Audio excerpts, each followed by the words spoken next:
नमस्कार। आज बात करते हैं वासुदेव शरण अग्रवाल जी के एक बहुत ही मशहूर निबंध राष्ट्र का स्वरूप की। ये निबंध उनके कलेक्शन पृथ्वीपुत्र का हिस्सा है। तो चलिए देखते हैं कि इसमें क्या खास है। तो सबसे पहले ये जो टाइटल है राष्ट्र का स्वरूप, इसका मतलब क्या है?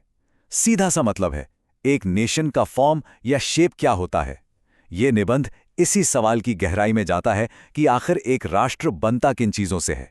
अब सवाल ये उठता है कि किसी राष्ट्र का स्वरूप मतलब उसका वजूद किन चीजों से बनता है।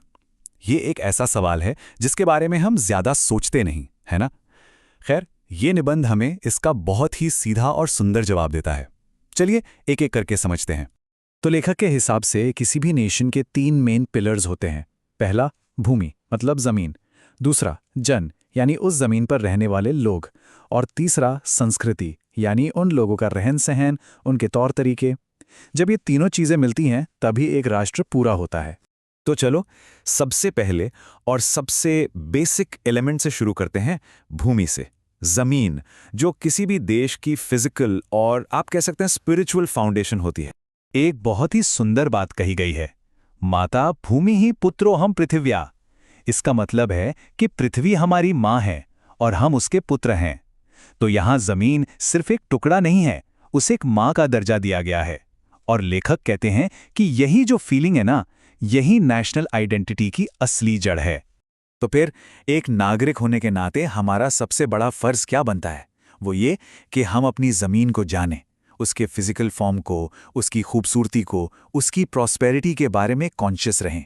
मतलब कनेक्शन जितना गहरा होगा ना अपनी धरती से, नेशनल स्पिरिट उतनी ही स्ट्रांग होगी।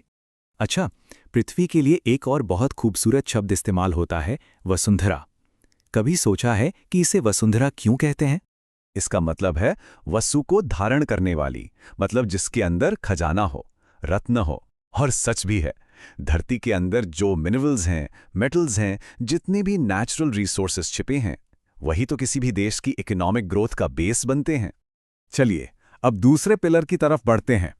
जमीन तो है, पर उसे मातृभूमि कौन बनाता है? लोग। भूमि और जन का रिश्ता कितना गहरा है, ये समझना बहुत जरूरी है। देखिए, पृथ्वी तो पृथ्वी है, लेकिन वो मातृभूमि तभी बनती है जब इंसान उसे अपनी मां समझकर उससे जुड़ता है। लोगों के बिना तो जमीन सिर्फ जमीन का टुकड़ा है, राष्ट्र नहीं। और ये समझना बहुत जरूरी है। ये जो इमोशनल और स्पिरिचुअल कनेक्शन है ना, यही सच्ची राष्ट्रीयता और देशभक्ति की नींव है। जब ये भावना मजबूत होती है तो राष्ट्र निर्माण की आवाज हर जगह गूंजने लगती है।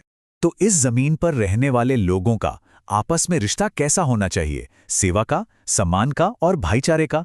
जब हर कोई, चाहे उसकी भाषा कोई भी हो, धर्म कोई भी हो, खुद को उस धरती माँ का बेटा मानेगा और मिलकर आगे बढ़ेगा, तभी तो राष्ट्र भी आगे बढ़ेगा।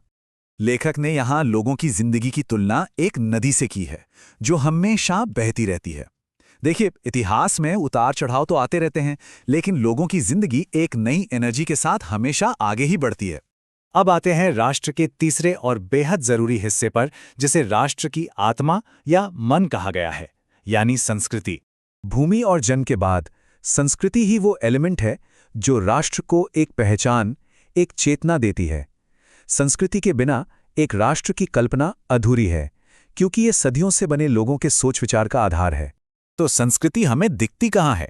ये हमारे लिटरेचर में है, हमारी आर्ट, डांस और म्यूजिक में झलकती है।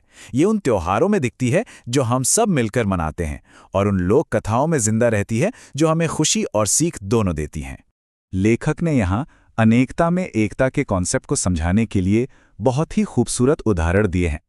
वो कहते हैं, जैसे एक जंगल में अलग अलग तरह के पेड़ पौधे मिलकर उसे सुंदर बनाते हैं, ठीक वैसे ही अलग अलग संस्कृतियां मिलकर एक मजबूत राष्ट्रीय संस्कृति बनाती हैं।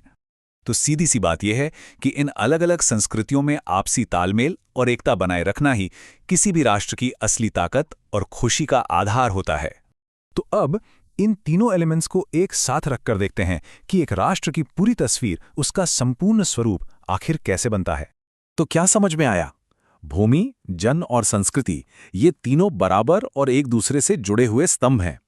अगर इनमें से एक भी पिलर कमजोर हो या गायब हो तो राष्ट्र का स्वरूप अधूरा रह जाता है। और आखिर में ये एक सवाल है जो सोचने पर मजबूर करता है ये निबंध हमें सिर्फ एक राष्ट्र की परिभाषा नहीं बताता, बल्कि हमें हमारी जिम्मेदारियों की भी याद दिलाता है। तो इस पर सोचिएगा जरूर।